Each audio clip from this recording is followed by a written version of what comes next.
বাংলাদেশের ইতিহাসে আজ যা ঘটল তা এক কথায় নজিরবিহীন। সেনাবাহিনী, র্যাব, পুলিশ, প্রশাসন সবাই দাঁড়িয়েছিল একজন নারীর পাশে। একজন নারী যিনি ছিলেন বছরের পর বছর বন্দী, অবহেলিত, নির্যাতিত ও অপমানিত। কিন্তু আজ তাকে ঘিরে দেখা গেল সম্মানের পাহারা, ভালোবাসার ঢল। এমন প্রোটোকল, এমন সংবর্ধনা, এমন ভালোবাসা বাংলাদেশে আর কোন রাজনীতিবিদদের ভাগ্যে কি জুটেছে?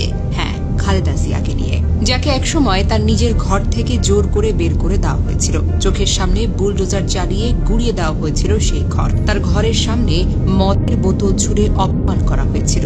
এমন অপমান কোনো নারী, কোনো মা, কোনো প্রাক্তন প্রধানমন্ত্রীও কখনো সহ্য করতে পারেনি। মিথ্যা মামলা, বিচারহীন বন্ধুত্ব, অমানবিক চিকিৎসাহীনতা সবকিছুর মধ্য থেকে তিনি মাথা নত করেননি। তিনি হারেননি, তিনি অপেক্ষা করেছেন। আর আজ সে অপেক্ষার মূল্য মিলেছে জনতার ভালোবাসায়। আজ খালেদা জিয়ার পাশে দাঁড়িয়েছে জনগণ। আজ তার চলার পথে ছায়া হয়ে দাঁড়িয়েছে রাষ্ট্রীয় বাহিনী।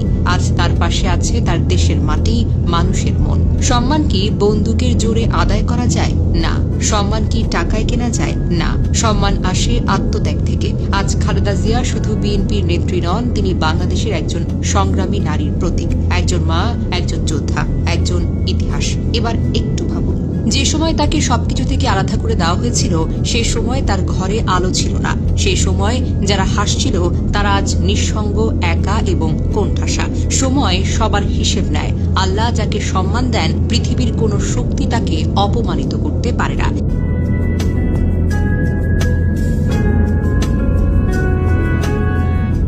ইতিহাস থেকে জানা যায়, খালেদা জিয়া কখনোই রাজনীতিতে আসতে চাননি। একজন সাধারণ গৃহিণী হিসেবে স্বামী শহীদ প্রেসিডেন্ট জিয়াউর রহমান ও সন্তানদের নিয়েই জীবন কাটাতে চেয়েছিলেন। কিন্তু 1981 সালে জিয়ার মৃত্যুর পর জাতির সংকটময় মুহূর্তে বিএনপির হাল ধরতে গিয়ে তাকে প্রধানমন্ত্রী হতে হয়েছে এবং দলের নেতাকর্মীদের অনুরোধে তিনি রাজনীতিতে আসতে একরকম বাধ্যই হয়েছেন। সেই নারী পরে হয়েছেন দেশের 3 বারের প্রধানমন্ত্রী। দেশের ইতিহাসে সবচেয়ে প্রভাবশালী নারী রাজনীতিবিদদের মধ্যে একজন।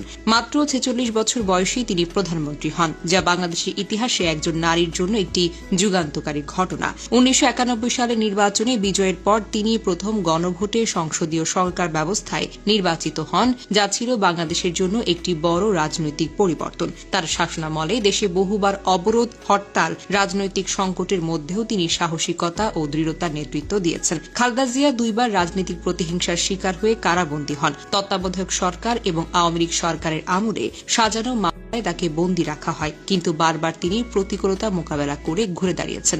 জেলে থেকেও তার জনপ্রিয়তা কমেনি, বরং সাধারণ মানুষের মাঝে তার প্রতি সহানুভূতি ও